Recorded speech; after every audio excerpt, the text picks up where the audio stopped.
네, 시간은 흘렀지만 피해자 가족 또 생존자들은 여전히 그날의 고통 속에서 하루하루를 보내고 있습니다. 온 국민의 가슴에도 지울 수 없는 슬픔으로 남은 건 마찬가지인데요. 우리 사회에 새겨진 세월호의 상처 어떻게 치유를 해야 할까요? 네, 그래서 오늘 브런치 이슈에서 아주 특별한 분을 모셨습니다.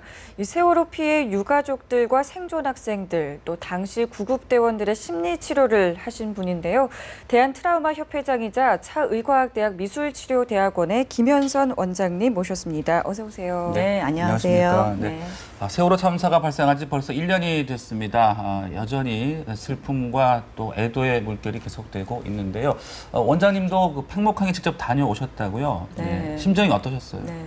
사실 최근에 저는 이제 기념일 반응이 좀 일어나고 있습니다. 그 기념일을 이제 기점으로 해서 우울하고 이제 뭐 슬프고 여러 가지 신체적으로도 좀 이렇게 문제가 생기는 이제 반응들인데 제가 요즘에 좀 겪고 있는 것 같습니다. 그리고 작년 1년 전에는 저희 아이가 이제 같은 고등학생이었기 때문에 고등학생 교복을 입은 학생만 보더라도 정말 마음 아팠고 눈물이 가득했었습니다. 팽목항을 다녀왔는데 저야 뭐 1년에 뭐 한두 번 정도 다녀오지만 그 이제 유가족들, 형제, 자매, 부모님들이 팽목항에 갔을 때 얼마나 마음이 아플까라는 생각에 굉장히 좀 잡잡하게 다녀왔습니다. 네. 그 저희가 앞서도 소개를 좀 해드렸습니다만 유가족들 또 단원고 학생들 구급대원들을 대상으로 심리 치료를 하셨다고 들었는데 어떻게 해서 이런 지원 활동을 하게 되신 건가요? 네, 저는 이제 그 사건 전에 이제 꾸준히 이 트라우마와 관련된 이제 사건 사고를 좀 담당을 하게 됐습니다. 그래서 위안부 여성들이라든가 성폭력, 가정폭력, 그다음에 뭐 천안함 피격 사건 때 이렇게 계속해서 이런 이제 활동을 하다 보니까 자연스럽게 이제 불러주셔서 같이 이제 그 사건을 좀 담당하게 됐습니다. 그 미술 치료를 하셨잖아요. 아직 많은 분들이 이제 미술 치료에 대해서 잘 모르시는 분들도 많은데 간략하게 좀 설명을 좀 부탁드릴게요. 네, 아직까지 우리나라 분들은 미술 치료하면은 뭐 심리적이거나 아니면 정신과적인 문제가 있어야만 받는다고 생각을 하는데 외국 같은 경우는 이제 의료보험도 적용이 되고 있고요. 통합의학 안에서 많이 사용들 하고 있습니다. 특히 이렇게 트라우마를 겪는 사람들이 자기 표현에 굉장히 어려움을 겪기 때문에 그림을 통해서 본인의 감정을 표현하고 안정을 찾는 건 미술 치료의 큰 효과라고 볼 수 있습니다. 네, 그렇군요. 자, 그럼 그 피해자들이 그린 그림 몇 가지 좀 보면서 이야기를 좀 나눠보겠습니다. 지금 첫 번째 그림이 이 단원고 학생이 그린 그림이라고 하더라고요. 지금 뭐 눈 파란색과 이제 검정색이 눈에 띄는데 파란색은 아무래도 이제 바다를 이제 떠올리는 그런 그림이겠죠. 네, 처음에 저희가 이제 주제를 좀 바다를 줬습니다. 왜 그러냐면 물론 트라우마가 있는 학생도 대부분이겠지만 그렇지 않은 학생도 있기 때문에 가장 근접한 바다라는 주제를 줬을 때 학생들이 그린 그림입니다. 눈이 파랗게 표현된 건 지금 말씀하신 것처럼 바다를 이제 바라보는 눈을 표현한 것 같은데요. 제목이 나 아직도 살아있는데. 네, 그래서 아직 이제 구하지 못한 친구에 대한 이런 이제 심정을 그림으로 표현했습니다. 그리고 이제 두 번째 작품 보시면 깊은 바다 속에 서로 마주보고 있죠. 그런데요. 자, 보면은 그 엄마의 양수는 똑같은 물인데도 따뜻한데 지금 친구가 있는 바다는 차갑고 어린아이의 그런 태아의 모습과 같이 굉장히 이제 그 엄마 양수와 다른 차가운 외로움 이런 것들을 그림으로 표현했습니다. 전체적으로 색상은 이제 검은색이라든가 파란색이라든가 빨간색이라든가 이런 강렬한 색상들이 주로 표현됐는데 그건 아무래도 마음에 이제 우울하고 불안하고 분노가 가득 찬 이런 심정을 표현했다고 볼 수 있습니다. 빨간색은 이제 분노의 표출이라고 볼 수 있는 겁니까? 네네. 강렬한 분노를 이제 붉은색으로 많이 표현을 했습니다. 그래서 현장과 뭐 헌원들에 대해서는 붉은색을 많이 사용한 걸 볼 수가 있었습니다. 이런 아픈 기억들이 뭐 비단 학생들뿐 아니고 어른들도 마찬가지일 것 같은데 또 그 당시에 많은 학생들을 구조해서 화제가 되기도 했었던 그 화물차 기사 김동수 씨가 또 최근 자살을 시도한 사건도 있었습니다. 아무래도 그 트라우마에다가 생활고까지 좀 겹치는 것으로 전해지고 있는데 어떻게 보셨어요? 네. 뭐 당시에는 이제 아무래도 이제 여러 가지 정신이 없다 보니까 네. 본인이 좀 이렇게 혼자 있는 시간이 많지 않았을 겁니다. 그런데 시간이 지나고 나니까 혼자 있으면서 아직 아물지 않는 이 트라우마, 이 상처가 계속해서 이제 그 남다 보니까 이제 이런 사건이 또 들릴 때마다 또 일주일에 가까워 오면서 또 심하게 표현이 된 것 같습니다. 근데 앞으로 이런 일이 없으라는 법은 없고요. 네. 우리가 이 트라우마 상처는 좀 지속적으로 또 꾸준히 좀 지켜보고 또 치유할 필요가 있습니다. 네. 네. 그리고 또 이제 유가족 분들이 그린 그림도 준비하셨다고 하는데 저희가 좀 볼 수 있을까요? 네. 자, 유가족 중에서 보면은 물론 이제 부모님들도 계시지만 예. 형제 자매들이 또 이제 있습니다. 저희가 네. 이제 심리 지원을 작년 12월까지 이제 꾸준히 했는데 당시에 이제 누나가 아직 이제 그 생존 여부가 확인되지 않았을 당시에 누나를 누나를 그린 겁니다. 예. 네. 우리 누나는 사람들과 어울리기를 굉장히 좋아했기 때문에 아마 배 가장 위쪽에서 여러 사람들과 같이 이야기하면서 구조를 기다리고 있을 것이다. 그러면서 나 빨리 도와줘라고 울면서 네. 있을 눈물을 것이다. 흘리고 있네요. 네. 이렇게 그렸거든요. 근데 이제 이 그림을 그리고 나서 며칠 있다가 사망 소식을 듣게 되죠. 그래서 더 많이 아파했던 이제 그림입니다.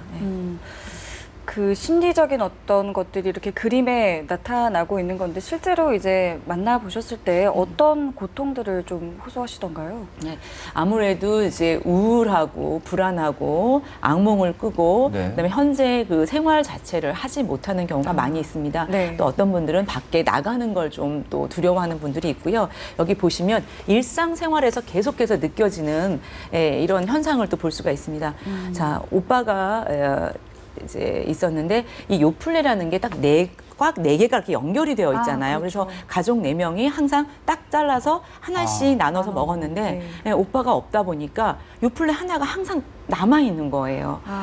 남아 있는 걸 보면서 계속 오빠의 존재에 대해서 계속해서 생각하게 되고 감정이입이 되는 상태를 볼 수 있고요. 그다음에 굉장히 복잡한 본인의 마음을 이렇게 소용돌이로 표현했습니다. 그리고 오빠를 그리워하는 모습들, 그다음에 계속 애도하는 이런 친인척들을 표현을 했습니다. 그래서 이렇게 일상생활에서 네. 관련된 계속해서 그것들을 이제 끈을 놓지 않고 표현하고 느끼고 순간순간 다시 또 이제 그 생각이 나니까 네. 외롭고 괴롭고 이런 심정들을 계속 볼 수 있습니다. 이 사물 속에서 볼 수 있는 이런 사물로 떠올린다는 게 참 힘들 것 같다는 생각이 드네요. 네, 그렇죠. 다 적용을 하는 거죠. 그러니까는 모든 사물에 관련돼서 감정이입이 되는 걸 볼 수가 있습니다. 네, 그런 거 볼 때마다 이제 그날의 악몽이 살아날 것 같고 또 내가 잘못한 것 같은 그런 죄책감도 클 것 같아요. 네네. 그 유가족들의 많은 공통점 중에 하나는 그 죄책감이죠. 네. 그때 보내지 말았어야 됐는데 네. 아니면 조금 더 잘해줬어야 됐는데 그러니까 오빠의 부재, 언니의 부재 뭐 이런 것들 때문에 또 빈 방을 볼 때 그동안에 못 해줬던 부분들이 있잖아요. 네. 특히 이제 꿈이라도 꾸게 되면 그런 이제 슬픔과 아픔이 더 되살아나니까 굉장히 불안하고 죄책감, 그다음에 뭐 억울함 이런 이제 감정 조절이 전혀 되지 않는 게 유가족 또 형제 자매들의 네. 또 특징 중에 얼마나 하나라고 볼 수 있습니다. 힘드실까 참 생각이 듭니다. 자, 그리고 그 사고를 수습했던 또 구조대원이 네. 그린 그림도 있다고 하던데요. 네. 네, 어떤 그림이죠? 네, 우리가 이제 보통 생각하기에 이 트라우마라는 건 사건 사고를 당한 당사자만이 이제 겪을 수 있을 것이다라고 생각을 하는데, 근데 이제 구조에 참여했던 2차 트라우마를 이제 갖고 계신 분이 상당히 많았어요. 가깝게는 이제 교사분들도 계셨고, 그다음에 뭐 그 국가수의 DNA를 검사하셨던 연구원님들도 계시고, 그다음에 이제 소방관들이 굉장히 또 트라우마에 또 시달리고 있었습니다. 그리고 또 잠수사들도 역시 이제 트라우마가 있으셨을 것 같아요. 예를 들면 이제 딱 행복하게 왔을 때 차에서 내릴 수가 없었다. 왜냐면 사람이 너무 많고 이 통곡 소리, 여기 통곡 소리라는 글씨가 보이시죠? 이 통곡 소리가 너무 강렬해서 이 두려움에 차에 내릴 수 없었다라서부터 시작해서 자기는 트라우마가 시작이 됐다라고 얘기를 합니다. 왜냐하면 항상 이런 구급대원들은 이런 이제 그 재난에 대해서 많이 활동을 할 분이기 때문에 웬만하면은 이제 이런 트라우마가 그렇게 강렬하게 다가오지 않을 텐데 이때는 너무 무서웠고 이 울음소리에 전율을 느꼈고 환시와 환청까지 느낄 수 있었다라고 합니다. 그리고 보시면 이렇게 시신을 이제 팽목항에서 이제 서울로 운반할 때 특히 이제 터널을 지날 때 6-7시간이 너무나 힘들었다. 네. 예, 그래서 또 어떤 분들 같은 경우는 그 시신이 일어나는 거까지도 보였고, 그 다음에 그 울음소리와 네. 예, 그런 살려달라고 하는 이 소리가 귓가에서 떠나질 않았다라고 예, 저희가 이제 심리 지원을 했을 때 그런 말씀을 하셨습니다. 그러니까 어떻게 보면은 이제 당사자뿐만이 아니라 단원고 학생들, 유가족뿐만이 아니라 옆에서 같이 했던 모든 사람들이 이런 아픔을 호소하고 있고요. 네. 또 심지어는 이렇게 TV를 통해서 그 장면을 보기만 했던 사람들도, 시청자들도 모두 이 트라우마 때문에 힘들었던 시기라고 볼 수가 있겠습니다. 네, 저희가 지금 이제 미술 치료를 통해서 그려진 그림들을 살펴봤는데요. 이 미술 치료를 하고 난 뒤에 어떤 트라우마가 좀 많이 좀 개선이 되고 좀 효과가 있었나요? 네, 저희가 완치라든가 아니면 뭐 미술 치료 후에 이 사람들이 뭐 다 나았다 이렇게 단정을 지을 수는 없습니다. 그러나 지금도 역시 삶의 질도 떨어지고 아직도 잠을 못 자는 분이 계시고 생활에 어려움을 겪고 불안한 사람들은 아직도 이제 있습니다. 그런데 네. 저희가 꾸준히 이런 치료를 했을 때 네. 보니까는 이제 사건 충격 척도, 그러니까 처음에 사건을 목격하고 이 충격을 받았을 때 척도가 25.20이었다면 저희가 이제 꾸준히 이런 심리 지원 치료를 했을 때 20.72로 낮아졌어요. 그러니까 4.78%가 감소한 걸 볼 수가 있고요. 네. 우울 같은 경우에도 36.1에서 34.7로 떨어지면서 한 1.35% 정도가 감소한 걸 볼 수 있습니다. 그러니까 사건의 충격 족도가 훨씬 상대적으로 좀 빨리 감소를 했고요. 네. 그 다음에 이제 우울은 아무래도 오래 가야 되고 지속적이다 보니까 이제 계속해서 이제 변화를 봐야겠지만 그 당시 이제 심리 지원을 계속 했을 때는 그래도 우울도 감소했더라라기 때문에 여기가 이런 심리 지원, 정신 건강이 굉장히 이번 사건에는 많은 필요성과 중요성을 볼 수가 있습니다. 네. 그런데 혹시 그 반면에 좀 생각을 해보면요. 나는 이런 그림 기억하고 싶지 않아서 그리기 싫다, 뭐 심리치료 받기 싫다 이런 분들도 혹시 있지 않을까도 싶은데요. 네, 우리나라 분들의 정서상 가족이나 지인이 아닌 상태에서 처음 보는 사람에게, 상담사나 의사 선생님에게 나의 고민을 이야기한다는 게 좀 사실 익숙치가 않습니다. 네. 그리고 상담한다는 것 자체가 정신과적인 질환이 있는 거 아니냐라고 생각하는 분들이 많기 때문에 이제 이런 거에서 약간 거부감이 있으신 것 같고요. 그다음에 상담을 하시더라도 쉽게 그 마음을 열어놓지 못하거나 나를 뭐 이상한 사람 취급하는 거야 라는 이제 측면에서 많이들 못하셨던 것 같아요. 그런데 점점 이제 나아질 거라 생각이 들고요. 네. 그다음에 이런 심리 지원이 그래도 꾸준히 지속적으로 이런 충격받은 분들에게 제공이 되어야 됩니다. 네. 그래서 이거는 이제 개인이 하고 싶다 안 하고 싶다 떠나서 계속해서 우리가 관심을 가져야 되고요. 또 하나는 이런 분들이 말로 하기 굉장히 어려운 상황이에요. 아, 예. 왜냐하면 그 당시 사건을 기억하고 싶지도 않고요. 그다음에 표현하고 싶지도 않고요. 그다음에 이거를 또 쉽게 선뜻 내 마음을 드러내고 싶지도 않기 때문에 말로 하지 않고도 자기 감정을 표현하는 이게 바로 이제 미술치료의 장점이거든요. 아. 그래서 그림을 잘 그리고 못 그릴 떠나서 말하고 싶지 않을 텐데 나의 감정을 색깔이나 형태로 표현함으로써 그거를 찾아주고 상담을 적용하는 것 자체가 이분들에게는 점점 마음을 열 수 있는 하나의 기회를 제공한다고 볼 수 있습니다. 그 조금 전에 이제 원장님께서 하셨던 말씀 중에 참 기억에 나는 게 뉴스를 보는 그런 시청자분들도 눈물이 난다라고 말씀하신 분들도 많았고 그때 당시에는 웃는 것도 미안하다라고 말씀하신 분들도 계셨어요. 그리고 저 같은 경우도 이제 방송을 하면서 마음이 굉장히 힘들었던 기억이 있는데요.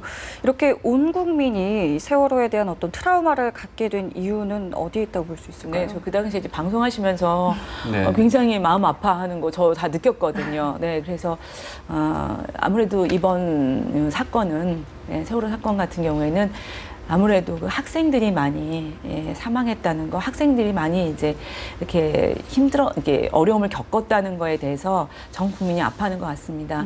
자, 우리나라 사람들이 지금 갖고 있는 특징 중에서 위네스라고 해서 이렇게 공동체 의식이 유난히 강하고요. 그 다음에 정의라는 문화가 굉장히 발달했기 때문에 기쁨을 같이 하면 배가 되고 슬픔은 반으로 줄기 때문에 우리나라 사람들이 예를 들면 장례식장에도 같이 가서 슬퍼하고 아파하고 좋은 일을 함께 뭐 잔치를 하는 것처럼 유난히 이런 가족과 공동체 문화가 이렇게 함께한다는 의식을 갖고 있습니다. 그런데 이제 학생이 사고를 당했다. 이거는 그냥 단언고 아니면 그냥 나 외 다른 사람, 가족이 아닌 사람이 아니라 내 형제 자매 같고 내 자녀 같고 우리 친척 같고 이런 의식이 자꾸 나오다 보니까 더 많이 아파했던 것 같고요. 그래서 이제 주변에 있는 학생만 봐도 눈물이 나온다라고 다들 이렇게 아파하셨던 것 같습니다. 네. 한국인의 정서라고 볼 수 있습니다. 예, 그래서 그런지는 모르겠는데 그 세월호 참사 이후에 또 여러 가지 또 사건들이 있었을 때마다 세월호를 떠올리시는 분들도 많으셨던 것 같은데 이것도 트라우마의 일종으로 봐도 될까요? 네, 그렇죠.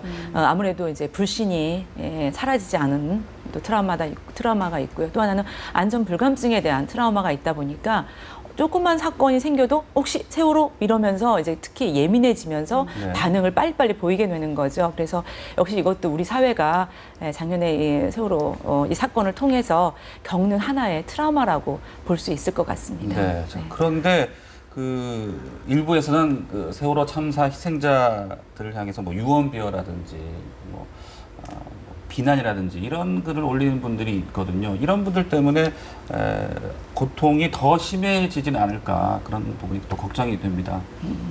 네, 저는 일단 가장 중요한 것은 자녀를 잃은 부모의 슬픔, 또 형제 자매를 잃은 그 유가족들, 청소년들을 일단 측면에서 바라보겠습니다. 우리가 사실 그분들은 위로 받아야 되죠. 어떻든 간에 자녀의 사망을 이제 가진 부모들을 우리가 위로하는 것처럼 일단 위로를 해줘야 될 것 같고요. 네. 일단 무엇보다도 사람은 누구나 치유 능력이 있어서 자기 스스로가 이 트라우마를 극복하는 힘이 있습니다. 그런데 사람마다 다른 것 같아요. 좀 오랫동안 시간이 걸리는 사람이 있고 금방 또 회복하는 사람이 있지만 우리가 제3자 입장에서 그들의 좀 시간을 두고 그들의 아픔을 지켜보고 공감하고 그다음에 그들이 일어설 수 있도록 기다려주는 게 훨씬 더 성숙된 시민의 자세라고 볼 수 있을 것 같습니다. 성급히 판단하고 그걸 통해서 자극을 주는 거는 좋지 않고 또 옳지 않다라고 생각을 합니다. 외국의 경우에 그 미국의 9.11 테러도 있었고요. 일본에서는 이제 동일본 대지진도 있었는데 그럴 때 이제 큰 재앙이 있을 때는 외국 같은 경우에는 이런 후유증 치료를 어느 방법으로 좀 활용을 하나요? 네, 저는 이제 일본 동일본 대지진 때 이제 그 당시에 이제 피해자들에 대한 이제 또 저희가 심리 지원을 했었는데 네. 굉장히 침착하게 놀랄 정도로 잘 움직이고 회복하는 모습을 좀 볼 수 있었어요.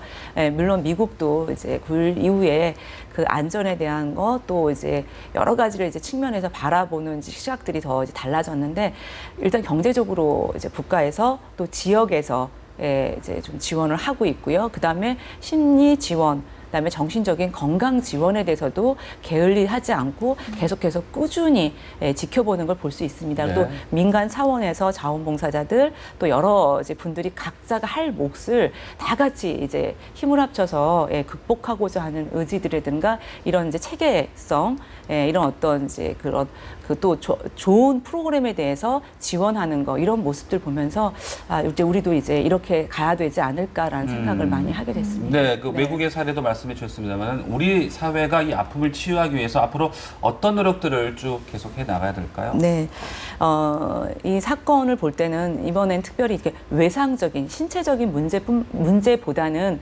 심리적인 정신적인 충격을 우리가 다 같이 받았잖아요. 그래서 이제는 개인의 차원에서 이들을 돕고 우리가 이 아픔을 치유하는 차원 이제 시기는 지난 것 같습니다. 국가 차원에서 또 사회적인 측면에서 정신 건강, 심리 건강에 관심을 가져야 될 것 같고요. 그다음에 좋은 프로그램이 있을 때 이 프로그램을 담당할 수 있는 재난 전문가들을 양성을 해서 이들에게 마음 놓고 우리가 치료를 받을 수 있고 또 제대로 된 치료를 할 수 있는 이런 또 제도도 만들어야 될 것 같습니다.